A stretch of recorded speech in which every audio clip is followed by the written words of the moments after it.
Good evening, नमस्कार, सत श्री अकाल, आदाब। मैं हूं दानियाल और स्वागत करता हूं आपका हमारे यूट्यूब चैनल जिसका नाम है स्टडी विद मोटिवेशन में। तो 12th वालों, आपका हिंदी और इंग्लिश का एग्जाम तो निपट गया और उम्मीद है बहुत अच्छा पेपर हुआ होगा। और जो लोग आए और जिन्होंने बताया कि पेपर कैसा हुआ, बहुत ज़बरदस्त आपका एग्जाम निपटा है। इसके बाद में जो हमारे आने वाले एग्जाम्स हैं, जिसमें सबसे पहला आपका जो एग्जाम होने वाला है वो अभी होने वाला है बायोलॉजी का, जो कि परसों एग्जाम है आपका 27 तारीख को। तो उस तारीख के एग्जाम के लिए आपको पूरी तरीके से अपने आप को रखना है प्रिपेयर।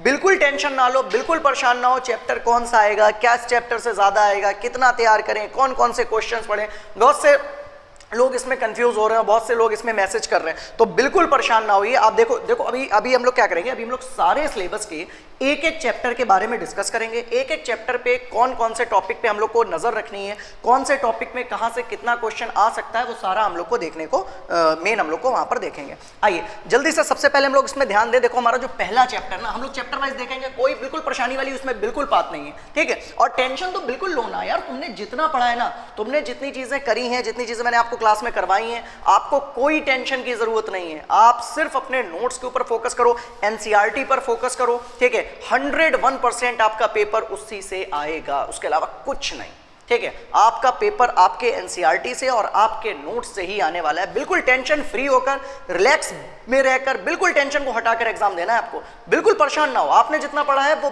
बहुत पढ़ा है और बहुत अच्छा आपने पढ़ा है, बिल्कुल परेशान ना हो उसमें। आओ देखें, पहला जो हमारा है वो है sexual reproduction in flowering plants, ठीक है। Sexual reproduction in flowering plant में देखो मेन जो आपको ध्यान रखना है, स्पेशली यूपी बोर्ड के जो बच्चे हैं जिनका परसों एग्जाम है, वो बिल्कुल परेशान ना हो, ठीक है। और सीबीएसई का तो 16 मार्च को है, उनके लिए बाद में हम लोग डिस्कस करेंगे सीबीएसई वालों के लिए, लेकिन यहाँ से टॉपिक्स आपके मिलने चाहिए यूपी बोर्ड में। तो इसमें देखो जो तुम्हें लॉन्ग क्वेश्चन में मिल सकते हैं ना, लॉन्ग क्वेश्चन के लिए तुम्हारा एक तो माइक्रोस्पोरोजेनेसिस,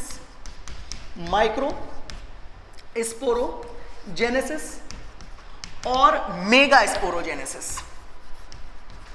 माइक्रोस्पोरोजेनेसिस और मेगा स्पोरोजेनेसिस मतलब जो आपका पोलन ग्रेन का जो डेवलपमेंट है और जो आपका ओव्यूल का डेवलपमेंट है, एक्स सेल का डेवलपमेंट है, वो आपको यहाँ से क्वेश्चन मिल सकता है। 100% आपको इसको तैयार करना है लॉन्ग क्वेश्चन के लिए। इसके साथ साथ आपको जो टाइप्स ऑफ ओव्यूल्स हैं ये जरूर तैयार करिए। टाइप्स ऑफ ओव्यूल्स बहुत इंपॉर्टेंट क्वेश्चन है, यहां से आपको क्वेश्चन मिल सकता है इससे।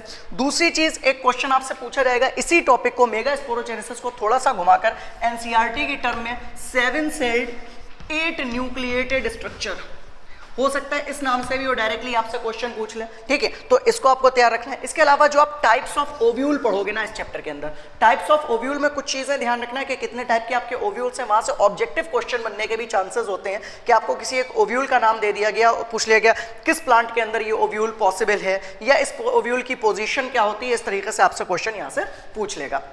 दूसरी चीज जो इस चैप्टर से आ सकती है वो आपके शॉर्ट क्वेश्चंस बनेंगे, और शॉर्ट क्वेश्चन में आपके ज्यादातर आपका एपोमिक्सिस में पूछा जा सकता है, पॉलीएम्ब्रियोनी पूछा जा सकता है, एपोमिक्सिस है, पॉलीएम्ब्रियोनी है, और इसी के साथ में पार्थेनोकार्पी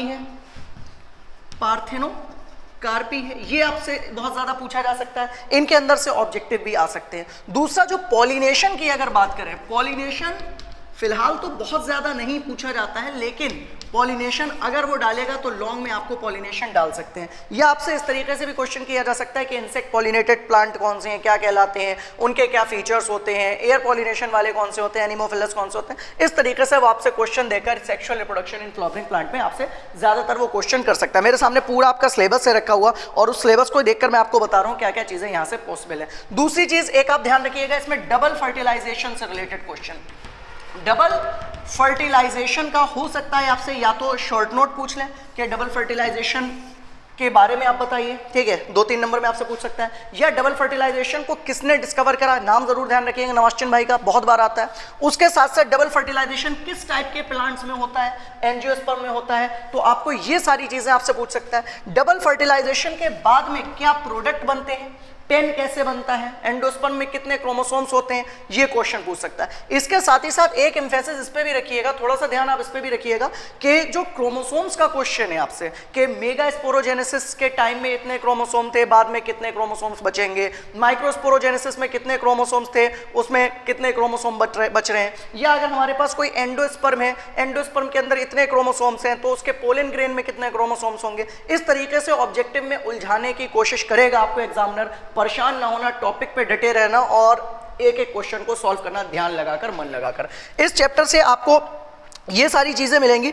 इसके साथ साथ हो सकता है आपको कुछ वो सीड के बारे में आपसे थोड़ा बहुत पूछ सकता है, क्योंकि वो फ्री है सीड से रिलेटेड कोई क्वेश्चन करने के लिए। मोनोकॉट का सीड कैसा है, डाइकॉट का सीड कैसा है, इस टाइप से। अगर आपने इतना करा है तो शायद मेरे हिसाब से इनफ है और आपको यहाँ से क्वेश्चन पूरा सारे टॉपिक्स आपको यहाँ से मिल जाने चाहिए। इसके अलावा पॉलिनेशन से अगर क्वेश्चन थोड़ा सा पेपर उसने टफ बनाया तो हो सकता है आपसे पॉलिनेशन में बैगिंग टेक्निक के बारे में पूछ ले, इमेस्कुलेशन के बारे में पूछ ले। तो अगर आप पॉलिनेशन पढ़ लें तो एक बार इमेस्कुलेशन और बैगिंग को भी साथ साथ देख लीजिएगा, जिससे आपको पूरा ध्यान रहेगा कि इस चैप्टर के अंदर हम लोग क्या क्या और कर सकते हैं। तो फिलहाल इतना तो जरूर ध्यान दीजिए और फ्लावर के पार्ट्स पे बिल्कुल फोकस रखिएगा कि फ्लावर के पार्ट्स कौन कौन से फ्लावर के अंदर पार्ट हैं, क्या क्या चीजें फ्लावर के अंदर हो रही हैं। एम्ब्रियोनिक डेवलपमेंट को थोड़ा सा जरूर इसके अंदर देख लीजिएगा। इतना पोर्शन हम लोग को निपटाना है अपने फर्स्ट चैप्टर में, जिसका नाम है sexual reproduction in flowering plant. ठीक है, तो इसका जल्दी से स्क्रीनशॉट ले लो, जल्दी से इसका स्क्रीनशॉट। और दूसरा जो आपका चैप्टर है वो है आपका human reproduction chapter with no haters भी बोलते हैं इसको। तो ह्यूमन रिप्रोडक्शन चैप्टर के अंदर आपको सिंपल ध्यान रखना है, आपको प्राइमरी रिप्रोडक्टिव ऑर्गन से लेकर हमारी पूरी पार्चुरेशन तक का जितना सफर है वो सारा आपको तैयार करना है। एक बार उसको आपको देखना पड़ेगा। तो ऐसा लगता है कि यार इसमें बहुत ज्यादा चीजें हैं, लेकिन बिल्कुल घबराओ नहीं, कोई इतना ज्यादा खास बहुत चीजें नहीं है इसके अंदर। तो आपको यहाँ से स्टार्ट करना होगा प्राइमरी सेक्स ऑर्गन को। सबसे पहले घर पे अभी आप नोट्स निकाल कर बैठिए, पहले देखिए primary sex organ. Primary sex organ के स्ट्रक्चर जरूर देखिए। प्राइमरी सेक्स ऑर्गन के स्ट्रक्चर कि आपका जो ओवरी है, जो आपका टेस्टिस है, इनका स्ट्रक्चर क्या है। कभी कभी हो सकता है आपसे question well labelled diagram ovary का पूछ ले या वेल लेबल्ड डायग्राम आपसे टेस्टिस का पूछ ले। ज्यादातर ओवरी का क्वेश्चन आया हुआ है स्ट्रक्चर को बताने के लिए। इसके साथ साथ प्राइमरी सेक्स ऑर्गन में गैमेटोजेनेसिस पे लॉन्ग क्वेश्चन आने के चांसेस हैं। गैमेटोजेनेसिस को जरूर प्रिपेयर करिए। गैमेटोजेनेसिस पे लॉन्ग क्वेश्चन आ सकता है, स्पर्मेटोजेनेसिस भी पूछ सकता है आपसे, oogenesis भी पूछ सकता है। ज्यादातर अगर वो आपसे स्पर्मेटोजेनेसिस पूछेगा तो फिर oogenesis नहीं पूछेगा, या oogenesis पूछेगा तो स्पर्मेटोजेनेसिस, कोई एक आपसे इसमें क्वेश्चन वो पूछेगा। तो उस एक क्वेश्चन को आप जरूर बताएंगे, पूरा ध्यान रख के। साथ ही साथ मेंस्ट्रुअल साइकिल के ऊपर फोकस रखिए। मेंस्ट्रुअल साइकिल पे आपसे क्वेश्चन बहुत से पूछे जा सकते हैं, और अगर पेपर थोड़ा सा टफ बनाया उसने तो वो आपसे फीडबैक पूछ सकता है हार्मोन्स की मेंस्ट्रुअल साइकिल के ऊपर कि कौन से हार्मोन, LH का क्या रोल रहता है, FSH का क्या रोल रहता है, ओव्यूलेशन में क्या रोल होता है, कौन कौन सी फेजेस होती है मेंस्ट्रुअल साइकिल की, सारी चीजें आपसे ये पूछा जा सकती हैं। इनके बाद में ईस्ट्रस साइकिल के ऊपर ऑब्जेक्टिव आने के चांसेस हैं। ईस्ट्रस साइकिल से आपको मिलेगा ऑब्जेक्टिव ज्यादातर। ठीक है, लॉन्ग क्वेश्चन या शॉर्ट ईस्ट्रस साइकिल से नहीं मिलने वाला आपको, ऑब्जेक्टिव ही ईस्ट्रस साइकिल से सोचिए, या वन वर्ड में अगर एक नंबर में आपको मिल सकता है ईस्ट्रस साइकिल से। इसके बाद में आपको ध्यान रखना है मेन लॉन्ग क्वेश्चन के लिए अपना fertilization. Main question long question के लिए आ सकता है फर्टिलाइजेशन की प्रोसेस, ये लॉन्ग में आ सकता है। लॉन्ग क्वेश्चन के लिए फर्टिलाइजेशन ध्यान रखिए, फर्टिलाइजेशन की पूरी मैकेनिज्म को आप लॉन्ग क्वेश्चन के लिए बताएंगे। और पोस्ट फर्टिलाइजेशन इवेंट्स जो हैं वो आपसे मेरे हिसाब से लॉन्ग क्वेश्चन में नहीं पूछेगा, ज्यादातर वो आपसे शॉर्ट क्वेश्चन में पूछेगा। लेकिन अगर फिर भी पूछा हो, आपने तो सारे तैयार करें, आप उसके ऊपर एक बार नजर डाल लीजिएगा। और फिर भी परेशान क्यों यार, टेस्ट में तुमने सारी चीजें एक एक करके रखी हुई हैं। तो इसके बाद में आपका क्लीवेज है, ब्लास्टुलेशन है, ठीक है, तो इनको एक बार देख लेना, क्लीवेज ब्लास्टुलेशन वगैरह को। लेकिन इसके आपको लॉन्ग क्वेश्चन तो यहाँ से नहीं निकलेगा। ये हो सकता है कि क्लीवेज वगैरह में आपसे पूछ ले कि क्लीवेज के बाद में सेल्स जो बनती हैं उनको क्या बोलते हैं, मोरुला कैसे फॉर्म होता है, कहां पर फॉर्म होता है, ब्लास्टुला कैसे बनता है, इम्प्लांटेशन में क्या रोल रहता है इम्प्लांटेशन की प्रोसेस में। ठीक है, ये आपसे पूछ सकता है। इसके साथ में शॉर्ट क्वेश्चन में हो सकता है यहां पर वो आपको प्लेसेंटा दे दे। प्लेसेंटा आपसे शॉर्ट क्वेश्चन में पूछ सकता है, प्लेसेंटा का रोल पूछ सकता है प्रेगनेंसी में क्या होता है। और जब भी ये चैप्टर को पढ़े तो मेरा भाई हार्मोन्स पे मेन मैंने बोला आपसे ध्यान रखें। कोई भी क्वेश्चन आपसे आ सकता है कि मेंस्ट्रुअल साइकिल के लिए कौन से हार्मोन्स एसेंशियल है, प्रेगनेंसी के लिए कौन से हार्मोन्स काम करते हैं, चाइल्ड बर्थ हार्मोन कौन सा है। तो इस तरीके से बहुत से आपसे क्वेश्चन, प्रेगनेंसी को मेंटेन करने का क्वेश्चन, ये तो अभी पीजीटी में भी आया है। तो इस तरीके से बहुत से क्वेश्चंस बनते हैं जो आपसे हार्मोन से रिलेटेड वो पूछ सकता है इस चैप्टर से। पार्चुरेशन पे क्वेश्चन आना चाहिए, पार्चुरेशन पे क्वेश्चन आना चाहिए, और हो सकता है ये क्वेश्चन आपका फीटल इजेक्शन रिफ्लेक्स के नाम से मिल जाए। हो सकता है आपको ये क्वेश्चन फीटल इजेक्शन रिफ्लेक्स के नाम से डायरेक्टली आपको मिल जाए, इस नाम से, ठीक है। तो ये आपको बिल्कुल तैयार रखना है इसको। और दूसरी चीज, इस चैप्टर से आपको एक लास्ट टॉपिक और मिल सकता है जो कि मिलेगा लैक्टेशन से। लैक्टेशन में हो सकता है आपसे मिले कि मेमरी ग्लैंड का स्ट्रक्चर बता दीजिए, या लैक्टेशन में आपसे पूछ सकता है फर्स्ट मिल्क को, ऑब्जेक्टिव क्वेश्चन बन सकता है यहाँ पर, फर्स्ट मिल्क को क्या कहते हैं, फर्स्ट मिल्क में कौन सी एंटीबॉडीज प्रेजेंट होती हैं बेबी को मिलने के लिए। तो ये सारी चीजें आपसे यहाँ पर इस चैप्टर से पूछी जाएंगी। इसके अलावा आपको बहुत ज्यादा इसमें तो नहीं करना है, बस इतना पोर्शन अगर आप करते हैं तो ये आपके लिए पूरा पूरा इनफ है, ठीक है। और इतना क्वेश्चन अगर आप कर लेते हैं तो आपको 100% पेपर आपको मिल जाएगा इतने टॉपिक्स के अंदर से। तो जल्दी से इसका स्क्रीनशॉट ले लीजिए तेजी में। थर्ड जो हमारा चैप्टर रहेगा वो रहेगा रिप्रोडक्टिव हेल्थ। बहुत क्यूट चैप्टर है, मार्क्स गेनिंग चैप्टर है, मार्क्स आपको यहाँ से अच्छे मिल सकते हैं, ठीक है। तो इस चैप्टर के अंदर आपको ज़्यादा टेंशन लेने की जरूरत नहीं है, बहुत आराम से आप इस चैप्टर को तैयार करोगे। एक तो आप इसके अंदर चैप्टर के अंदर ध्यान रखोगे फैमिली प्लानिंग का क्वेश्चन मिल सकता है भाई, सीधे सीधे फैमिली प्लानिंग के बारे में आपसे पूछा जा सकता है कि फैमिली प्लानिंग क्यों जरूरी है, फैमिली प्लानिंग क्या है, लॉन्ग क्वेश्चन आ सकता है यहाँ से फैमिली प्लानिंग से। दूसरी चीज, फैमिली प्लानिंग के साथ साथ आपसे हो सकता है ये क्वेश्चन, देखो दोनों क्वेश्चन आपको सेम ही रहेंगे फैमिली प्लानिंग, या अगर वो पूछेगा पॉपुलेशन एक्सप्लोजन, जनसंख्या वृद्धि जो है, जनसंख्या विस्फोट जो है, वो उस तरीके से आपसे क्वेश्चन पूछा जा सकता है। तो अगर वो फैमिली प्लानिंग पूछे या पॉपुलेशन एक्सप्लोजन पूछे तो आपको दोनों में पहले पॉपुलेशन से ही क्वेश्चन को उठाओगे कि पॉपुलेशन बढ़ रही है, रीजंस क्या हैं, कारण क्या है उनके सारे, ठीक है, क्यों बढ़ रही है, कब तक बढ़ेगी, कितनी बढ़ेगी, कैसे बढ़ रही है पॉपुलेशन। उसके साथ साथ आपको बताना है कि फैमिली प्लानिंग के मेथड्स कौन कौन से हो सकते हैं। तो फैमिली प्लानिंग में जो आपने पढ़ा है कि भाई फिजिकल मेथड आपको बताना है, केमिकल मेथड आपको बताना है, हार्मोनल मेथड आपको बताना है, परमानेंट मेथड आपको बताना है, और आपको इसके लिए जो टेम्परेरी मेथड्स हैं वो बताने हैं। सारे मेथड्स बताइएगा, विद एग्जांपल बताइएगा। सारे मेथड अगर आप विद एग्जांपल्स करके आते हैं तो बहुत अच्छा ही आपका लॉन्ग क्वेश्चन बन सकता है। इसके साथ ही साथ यहाँ से फैमिली प्लानिंग के जो आपके जितने भी मेथड्स हैं,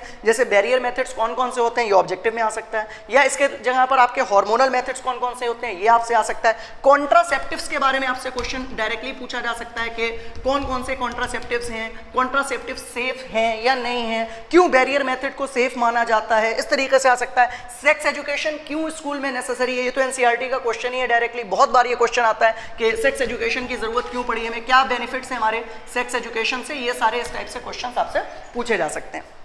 इसके बाद में इस चैप्टर से जो आपको मिल सकता है वो आपको मिलेगा टेस्ट ट्यूब बेबी। इसको आपको थोड़ा सा ध्यान रखना है, टेस्ट ट्यूब बेबी के ऊपर फोकस करना है। टेस्ट ट्यूब बेबी में आपके जो अलग अलग टर्म्स हैं उनको आपको ध्यान रखना है, आईवीएफ है और जिफ्ट है, गिफ्ट है, इन सबको आपको थोड़ा सा फोकस करना है। ऑब्जेक्टिव क्वेश्चन देखा गया है कि सहेली के बारे में बहुत पूछा है, जो कॉन्ट्रासेप्टिव है आपकी सहेली पिल है, ठीक है, इसके बारे में बहुत क्वेश्चन पूछा गया है कि सहेली का कहाँ से सहेली बनी है, CDRI लखनऊ, ये आपसे पूछा जा सकता है। या इसके अलावा आपसे पूछा जा सकता है कि कोई आप कॉपर बेस्ड बताइए कौन कौन सी आपकी कॉन्ट्रासेप्टिव्स हैं, कौन कौन से कॉन्ट्रासेप्टिव्स को आप कॉपर आयन रिलीज करवा सकते हो, इस टाइप से आपसे क्वेश्चन यहाँ पर पूछा जा सकता है। इसके अलावा थोड़ा सा यहाँ पर ट्विंस के बारे में भी देख लीजिएगा, हालांकि क्वेश्चन आने के चांसेस बहुत रेयर हैं, लेकिन फिर भी आप एक बार ट्विंस को देख लेना, टाइप्स ऑफ ट्विंस, कितने टाइप के आपके ट्विंस हैं, और बहुत ज्यादा तो इस चैप्टर से आपको नहीं मिलने वाला है। इसके बाद में इनफर्टिलिटी के लिए आपका हो गया ये टेस्ट ट्यूब बेबी। इनफर्टिलिटी पर एक क्वेश्चन आएगा जरूर, एक क्वेश्चन इनफर्टिलिटी पे देगा, वो आपको यहाँ से मिल सकता है। इसके अलावा आपको इस चैप्टर से नहीं मिलने वाला, और डिजीजेस का एक अलग पोर्शन इसका आपको थोड़ा सा तैयार करना है। जो आपकी एसटीडीज हैं, सेक्सुअल ट्रांसमिटेड डिजीजेस है, तो सेक्सुअल ट्रांसमिटेड डिजीजेस में हो सकता है वो आपको कोई ऑब्जेक्टिव में रख दे कि भाई सिफिलिस किस बैक्टीरिया से हो रहा है, या आपका जो गोनोरोइया है वो किससे हो रहा है, इस तरीके से आपसे क्वेश्चन दे सकता है। या आपसे थोड़ा सा हो सकता है 2 नंबर में भी आपको सिफिलिस, गोनोरोइया और HIV के बारे में आपसे पूछा जा सकता है जनरल। ज्यादातर HIV का अगर क्वेश्चन मिलेगा तो वो आपको 7 चैप्टर से ह्यूमन हेल्थ एंड डिजीज से मिलेगा। तो फिलहाल आप इसमें यहाँ पर एसटीडीज के ऊपर थोड़ा सा फोकस करिएगा कि एसटीडीज में बैक्टीरिया, किस बैक्टीरिया से कौन सी एसटीडी हो रही है, तो इस बात को आपको यहाँ पर इस चैप्टर के ऊपर ध्यान देना होगा। इसके अलावा इस चैप्टर में आपको ज्यादा नहीं करने की जरूरत है, ठीक है। अगला चैप्टर देखिएगा, इसका स्क्रीनशॉट ले लो जल्दी से। ये दो चैप्टर जो है आपके चैप्टर नंबर जो जेनेटिक्स के दोनों चैप्टर रहेंगे, ये आपको थोड़ा सा हो सकता है हवा वाली फीलिंग दे दें कि principles of inheritance and variation और मॉलिक्यूलर बायोलॉजी, ये थोड़ा सा आपको हो सकता है टफ लगे, लेकिन फिलहाल परेशान ना हो, इस चैप्टर में आपको नोट्स के अलावा नहीं आएगा, मेरी गारंटी है आपसे 100%। उसके साथ में आप एनसीईआरटी को जरूर फोकस रखो, जो टॉपिक्स दे रखे हैं उनके ऊपर। तो principles of inheritance and variation में पहले तो मेंडल भाई को जरूर सलाम कर लो। तो मेंडल से रिलेटेड आपसे बहुत सी बातें पूछी जा सकती हैं कि मेंडल्स की हिस्टोरिकल बैकग्राउंड आपको पता होना चाहिए। मेंडल का पूरा नाम ऑब्जेक्टिव में आ जाता है यार, मेंडल का पूरा नाम भी आ जाता है, इवन ये भी आ सकता है मेंडल कहाँ के रहने वाले थे, ऑस्ट्रिया, ध्यान रखना। दूसरा मेंडल के बारे में ये पूछा, मेंडल की बुक का नाम पूछा जा सकता है, जो उन्होंने बुक लिखी थी तो उसका नाम आपसे पूछा जा सकता है। तो ये सारी चीजें मेंडल से रिलेटेड आपको ध्यान रखनी है। दूसरी जो मेंडल के लॉज हैं, ठीक है, आपको तीनों लॉज को तैयार रखना है, law of segregation, law of independent assortment और लॉ ऑफ डोमिनेंस। इसमें सीक्वेंस ध्यान रखना, कौन सा लॉ पहले आया कौन सा लॉ बाद में आया, सीक्वेंस के ऊपर भी जरूर क्वेश्चन पूछा जा सकता है। मेंडल के लॉज को रीराइट किसने किया, ये क्वेश्चन आपसे पूछा जा सकता है, तो इसके बारे में जरूर ध्यान रखना। इसके बाद में मेंडल के जब लॉस की बात हो रही है तो यहीं से एक्सेप्शंस को जरूर उठाइएगा, एक्सेप्शंस आने चाहिए और आएंगे। एक्सेप्शंस में आपके जो इनकम्प्लीट डोमिनेंस है, को डोमिनेंस है आपका, या लिंकेज है, तो ये क्वेश्चन जरूर यहां से बनने चाहिए, इनकम्प्लीट डोमिनेंस, को डोमिनेंस और लिंकेज से रिलेटेड, ठीक है, तो इसको आप जरूर फोकस करिएगा। इसके बाद में लिंकेज किसने दी, देखो यहां पर इस टॉपिक के अंदर ना साइंटिस्ट का रोल बहुत ज्यादा अहम है और जरूर क्वेश्चन आ सकते हैं किसी भी साइंटिस्ट का डायरेक्टली नाम से, कि ऑब्जेक्टिव बन सकता है वहां से, तो आपको उसके ऊपर फोकस रखना है। इसके साथ में यहां पर म्यूटेशन के ऊपर इस चैप्टर के अंदर फोकस रखिएगा कि म्यूटेशन थ्योरी किसने दी है, कैसी होती है म्यूटेशन, कैरेक्टर्स क्या बनते हैं म्यूटेशन में, इसके ऊपर आप थोड़ा सा ध्यान रखेंगे। इसके साथ में आपको इस चैप्टर के अंदर, देखो मेरे पास सिलेबस है पूरा, ठीक है, इसके बाद में आपको इस चैप्टर के अंदर मल्टीपल एलील्स को ध्यान रखना है। ये क्वेश्चन लगभग हर साल आ रहा है, तो मल्टीपल एलील्स के ऊपर आप ध्यान रखिएगा। मल्टीपल एलील्स को विद एग्जांपल ब्लड ग्रुप का एग्जांपल ले सकते हो आप यहाँ पर, उससे लेकर आप बताओगे। ब्लड ग्रुप से एक क्वेश्चन बनना चाहिए। ब्लड ग्रुप में ऐसा नहीं होगा कि आपसे ज्यादातर के सीधे ब्लड ग्रुप पूछ ले कि ब्लड ग्रुप क्या होता है, ना पूछेगा वो आपसे ये पूछेगा, क्रॉस बनवाएगा ब्लड ग्रुप का, कि मदर का ब्लड ग्रुप ये है, पापा का ब्लड ग्रुप ये है, बेबी के अंदर क्या क्या ब्लड ग्रुप होना पॉसिबल्स हैं, ठीक है, तो पॉसिबिलिटीज आपसे पूछ सकता है यहाँ पर ब्लड ग्रुप की। इसके बाद में आपको थोड़ा सा ध्यान देना होगा यहाँ पर सेक्स डिटर्मिनेशन पर। सेक्स डिटर्मिनेशन पर जो लिंग निर्धारण है, इसके ऊपर आपको जरूर ध्यान देना होगा। सेक्स डिटर्मिनेशन आपसे बर्ड्स में पूछ सकता है, इंसेक्ट में पूछ सकता है और ह्यूमंस में पूछ सकता है, तो इन तीन को आप मेन ध्यान रखिएगा, बर्ड्स का, ह्यूमंस का और तीसरा कौन सा बोला, इंसेक्ट्स। तो इन तीन का आपको सेक्स डिटर्मिनेशन आपको मेन ध्यान रखना है इसके अंदर। और इस चैप्टर से जो आपको मिलना चाहिए वो आपको मिलेगा एक्स लिंक्ड इनहेरिटेंस, जरूर मिलेगा।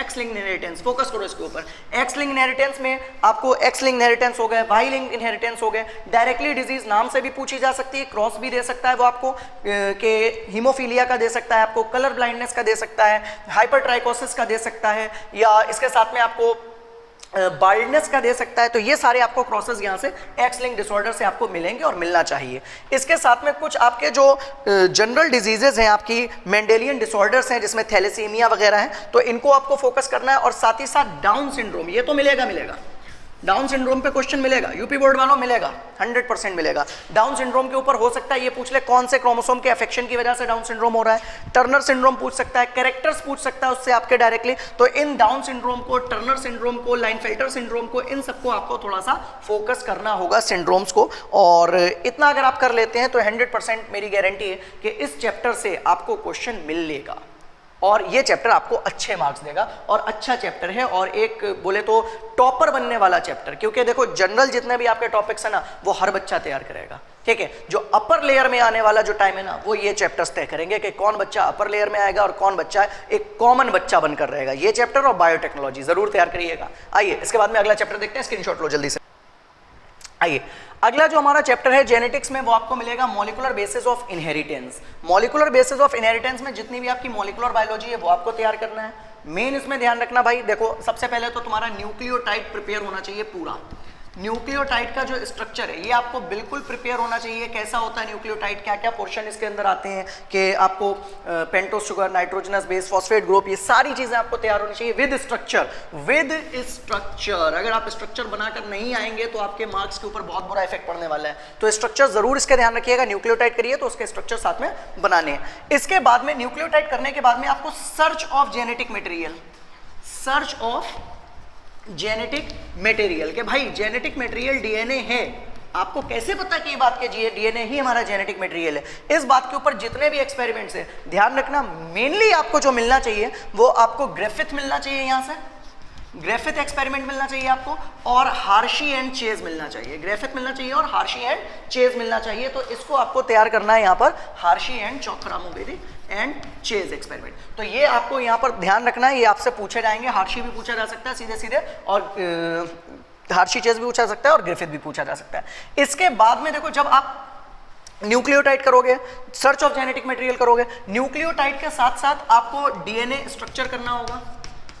डीएनए का स्ट्रक्चर, डीएनए स्ट्रक्चर में आपको main double helical model, main आपको डबल हेलिकल मॉडल के ऊपर फोकस करना है। डबल हेलिकल मॉडल के साथ में आपको टाइप्स ऑफ डीएनए जरूर पढ़ना, A B C D Z DNA, ठीक है, टाइप जरूर करिएगा। टाइप्स में हो सकता है ऑब्जेक्टिव क्वेश्चन ये भी आ सकता है कि मेन हम लोग जो डबल हेलिकल मॉडल में डीएनए पढ़ते हैं वो कौन सा डीएनए होता है, B DNA, left handed coil DNA कौन सा है, जेड डीएनए। तो इस टाइप से आपसे क्वेश्चन जरूर वो कर सकता है, आप बिल्कुल प्रिपेयर होकर जाइएगा इन सारी चीजों के लिए।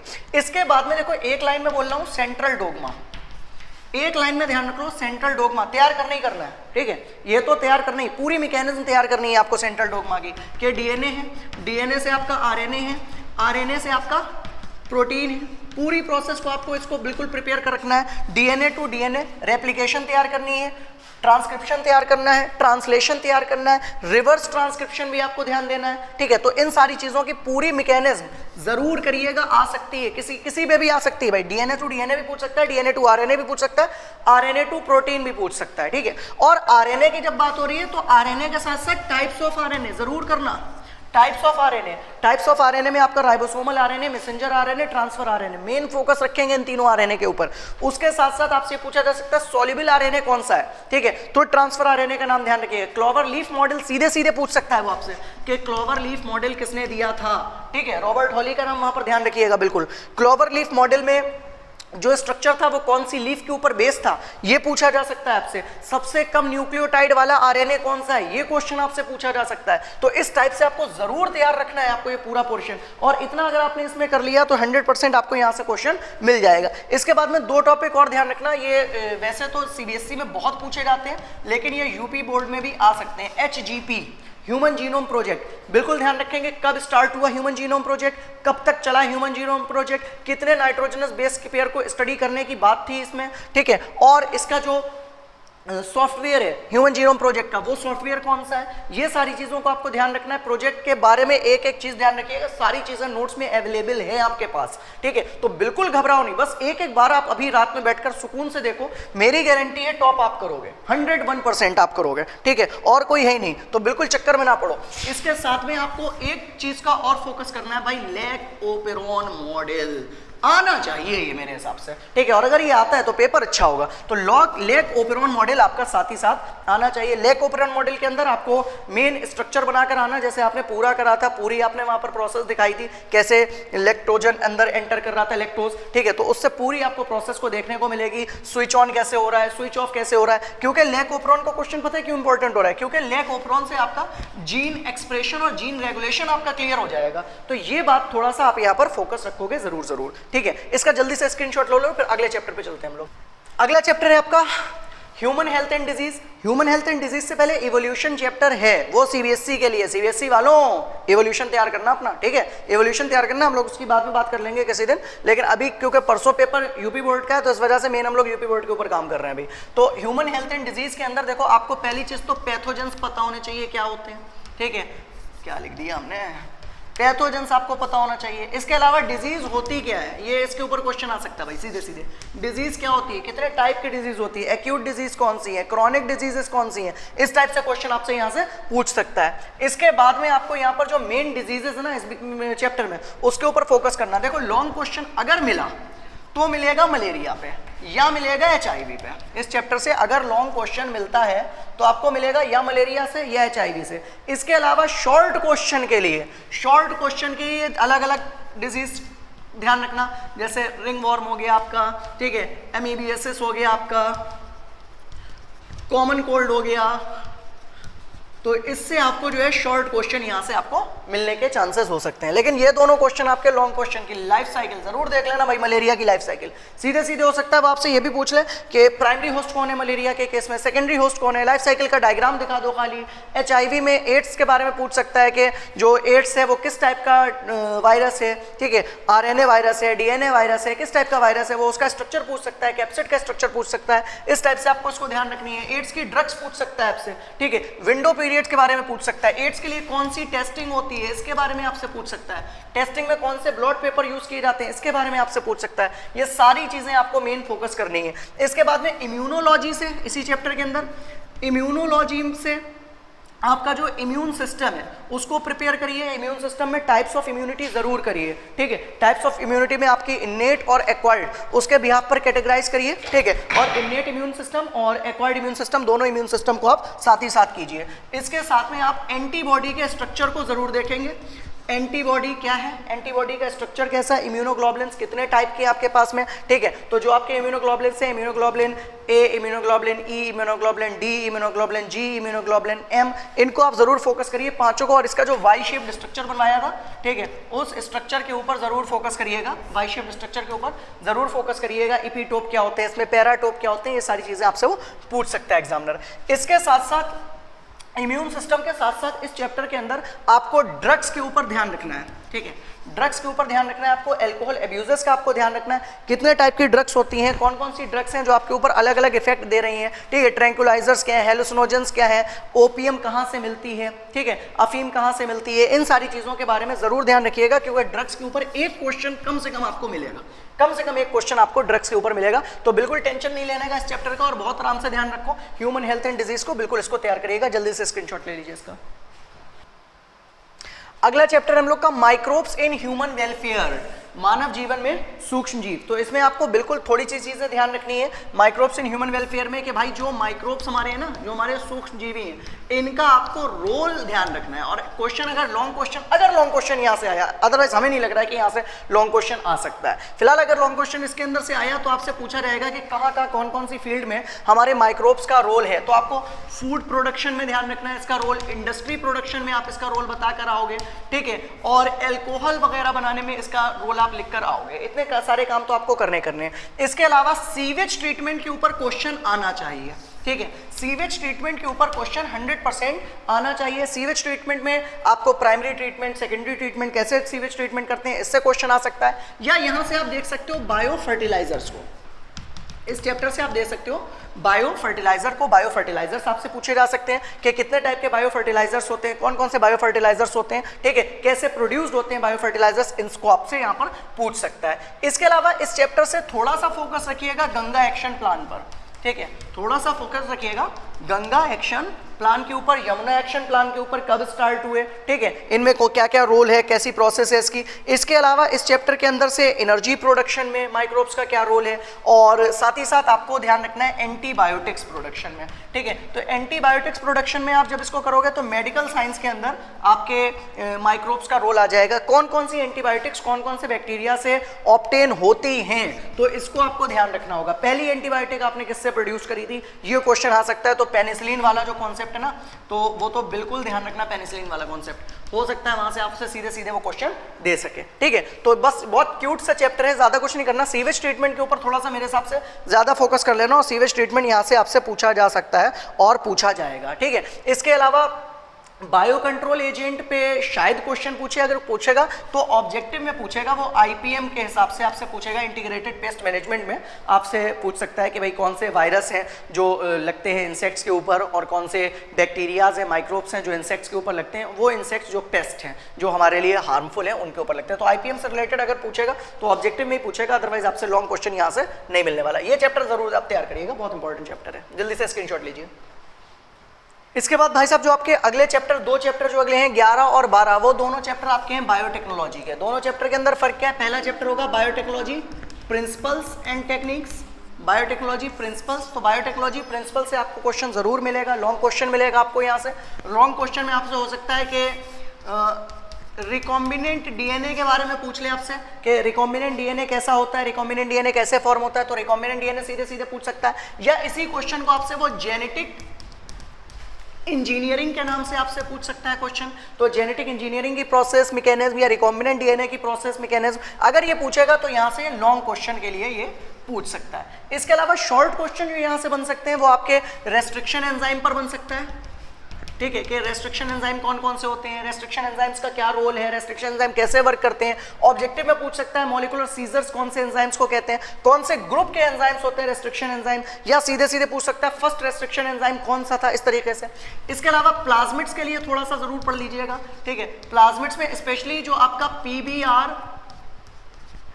322 है, ठीक है, जो आपका प्लाज्मिड है बॉलिवर रोड्रिग्यूज 322, इसका स्ट्रक्चर जरूर पूछ लीजिएगा, ठीक है, इसका स्ट्रक्चर जरूर पूछ लीजिएगा, याद कर लीजिएगा, ठीक है, पूछेगा तो कोई और आपसे, तो आपको इसको तैयार करना है। तो प्लाज्मिड का आपको स्ट्रक्चर को थोड़ा सा ध्यान रखना है। इसके साथ साथ इस चैप्टर के अंदर से आपको मिल सकता है जेल इलेक्ट्रोफोरेसिस, जरूर तैयार रखना भाई इसको, जेल इलेक्ट्रोफोरेसिस को, यहां से क्वेश्चन आना चाहिए।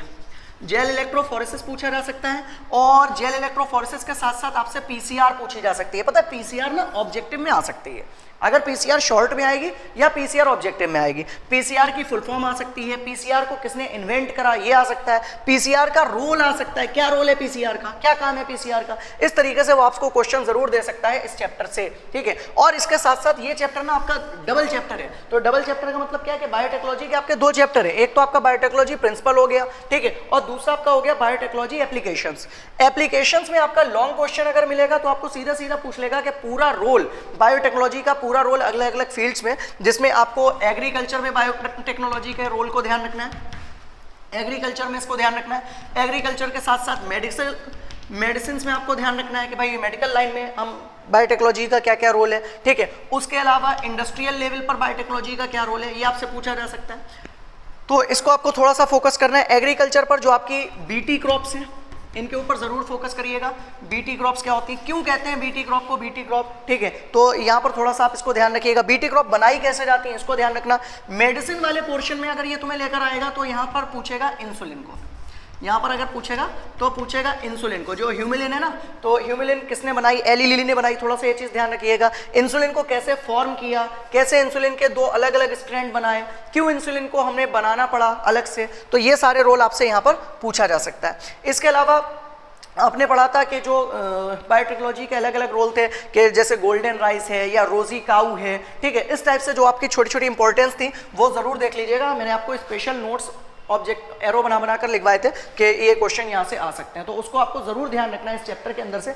इसके अलावा थोड़ा सा आपको बायोपायरेसी पे जरूर काम करना है, बायोपायरेसी और बायो पेटेंट पर, जिसको हम लोग बोल सकते हैं डायरेक्टली एथिकल रोल जो है, एथिकल रोल जो है बायोटेक्नोलॉजी का, उसके ऊपर आपको जरूर फोकस करना है। तो बायोपायरेसी है, बायो पेटेंट है, इन सारी चीज़ों के ऊपर आपको थोड़ा सा ध्यान देना होगा इस चैप्टर को, अगर आपको अच्छे से तैयार करना होगा। अदरवाइज दैट्स इनफ, अगर आप इसको पूरे को डिटेल में कर लेते हैं तो ये बहुत अच्छा है आपके लिए, और बायोटेक्नोलॉजी आपको बहुत अच्छे नंबर दिलाएगी। जैसे कि पहले भी आपको बोला था कि जेनेटिक्स और बायोटेक्नोलॉजी ये 2 अगर आपके प्रिपेयर हैं तो इसका मतलब आपका पूरा सिलेबस प्रिपेयर है, क्योंकि यही चैप्टर ऐसे हैं जो आपको लगेगा कि हाँ ये चैप्टर आपको टॉपर बनाकर छोड़ेंगे। तो आपको टॉपर बनना है, आपको ये सारे प्रिपेयर करने हैं। जल्दी से स्क्रीनशॉट लीजिए इसका।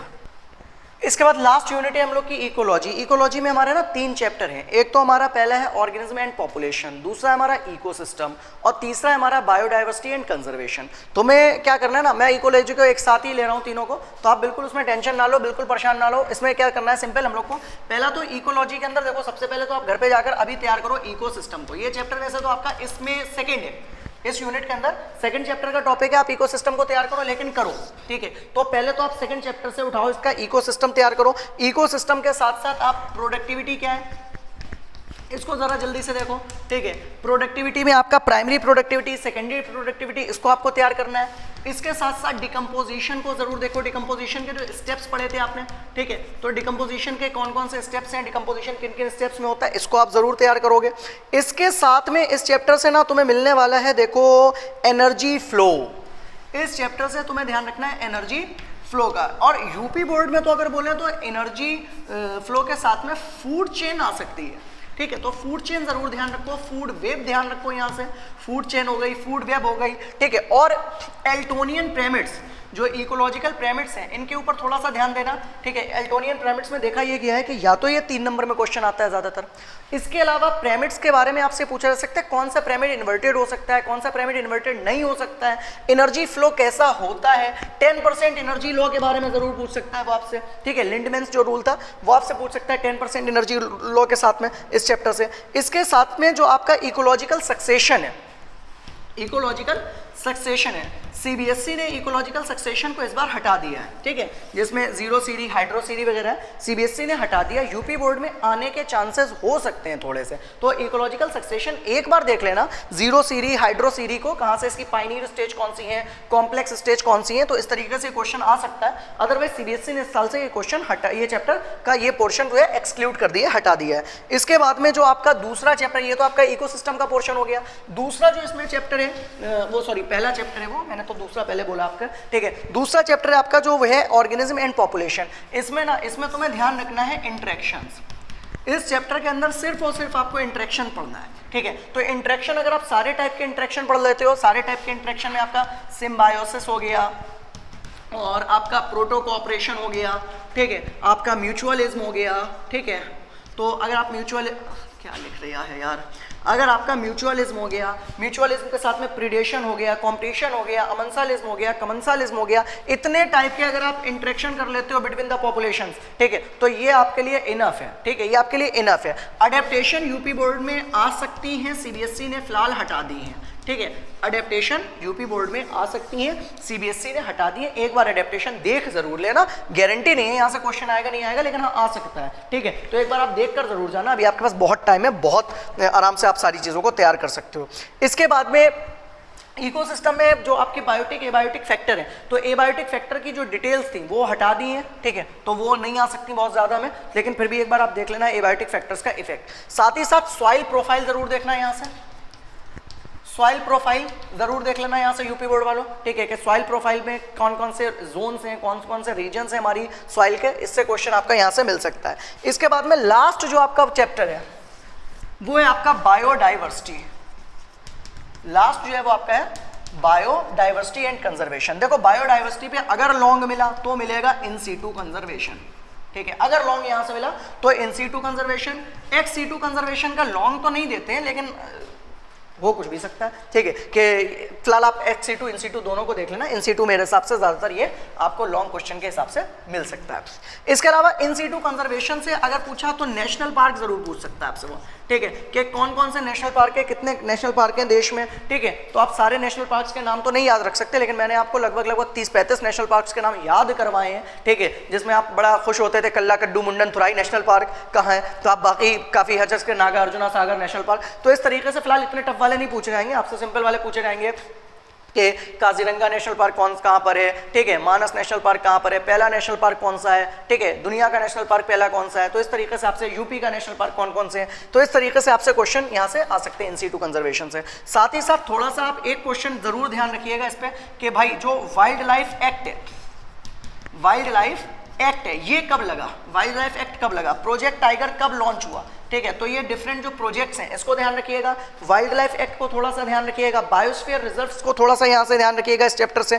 अगर इतना आप कर लेते हैं वाइल्ड लाइफ सेंचुरीज के साथ में, ठीक है, तो आपका मेरे हिसाब से पेपर बहुत अच्छा होगा। रेड डेटा बुक को थोड़ा सा ध्यान रखिएगा यहाँ से इस चैप्टर से, रेड डेटा बुक को, रेड डेटा बुक में कितने टाइप के पेजेस हैं, रेड डेटा बुक को हेडक्वार्टर्स कहाँ पर हैं, क्यों बनाया गया रेड डेटा बुक को, इसको ध्यान रखना। और इकोलॉजी से ना एक क्वेश्चन कोई आपको इस पूरे जोन से एक क्वेश्चन कोई आपको डेट का जरूर मिल सकता है, ध्यान रखना इस चीज का कि अर्थ डे कब मनाया जाता है, ठीक है, वाइल्ड लाइफ वीक कब मनाया जाता है, इस टाइप से आपको जरूर क्वेश्चन दे सकता है, कोई भी एक क्वेश्चन वो आपसे इस टाइप से डाल सकता है। या ये हो सकता है कि वो आपसे फुल फॉर्म डाल दे कि WWF की फुल फॉर्म क्या है, वर्ल्ड लाइफ फंड का जो है वो सिंबल क्या है, सिंबल्स वगैरह पे जरूर क्वेश्चन डालना। एड्स से जरूर क्वेश्चन आ सकता है डेट्स का कि एड्स डे कब मनाया जाता है इस तरीके से, या एड्स का सिंबल कौन सा है। तो ये सिंबल और डेट्स जितने आपको पढ़ाए गए सारे ध्यान रखिएगा, जरूर क्वेश्चन यहां से आपको मिल सकता है। तो इतना अगर आप करते हैं तो मेरे हिसाब से टॉपर बनना कोई आपसे छीन नहीं सकता और 100% आपके अच्छे मार्क्स आएंगे अगर आपने इतना पोर्शन कवर कर लिया है, ठीक है। तो अभी पहले तो इसका यार स्क्रीनशॉट ले लो, जल्दी से ले लिया, स्क्रीनशॉट ले लिया इसका, ठीक है। तो अब मेरी बात सुनो ध्यान से, जितने टॉपिक्स मैंने आपको अभी बोले ना, ठीक है, ऐसा नहीं है कि इसमें कोई दुनिया ऊपर चीजें हैं और जो आपने तैयार नहीं करी हैं, ठीक है, सारी चीज़ें आपकी तैयार हैं, आप घर पे बैठो, ठीक है, पहली चीज़ बाहर ना निकलो, घर पे बैठो, अपने नोट्स लो, अपनी बुक्स लो, ठीक है, और जितने चैप्टर्स हैं आप इनके एक चैप्टर को रिवाइज करना स्टार्ट करो। मेरा भाई अगर तुमने 1 घंटे में एक चैप्टर रिवाइज करा तो टोटल चैप्टर कितने हैं, टोटल चैप्टर कितने हैं, अभी आपके पास पूरे ना आज की रात है, कल का पूरा दिन है और कल की रात है और आधा दिन मंडे का भी है, ठीक है। अगर अभी से आप जुट जाते हो बायोलॉजी के पेपर में तो मेरा भाई मेरी गारंटी है क्वेश्चन पेपर में कोई ऐसा क्वेश्चन नहीं होगा जो तुम्हें आता ना हो, ठीक है। 101% आप सारी चीजें कर सकते हो, 101%, बिल्कुल टेंशन लेने का नहीं, बिल्कुल एक चीज को तैयार करो, ठीक है, बिल्कुल सुकून से आप पेपर को देंगे, ठीक है, बिल्कुल टेंशन नहीं लेंगे और 100% आपका पेपर अच्छा होगा, इस बात के एक पॉजिटिव कॉन्फिडेंस के साथ में आप क्लासरूम में एंटर करेंगे, ठीक है। तो बिल्कुल तैयारी करिए अच्छे तरीके से और मिलेंगे हम लोग नेक्स्ट एग्जाम में, और तब तक के लिए उम्मीद करते हैं आपका पेपर बहुत अच्छा होगा। और हाँ, पेपर जब हो जाए तो आप उसका पेपर को जरूर दिखाइएगा और पेपर को कमेंट्स बॉक्स में बताइएगा भी कि कितने क्वेश्चंस आपको यहाँ से मिले। Thank you so much.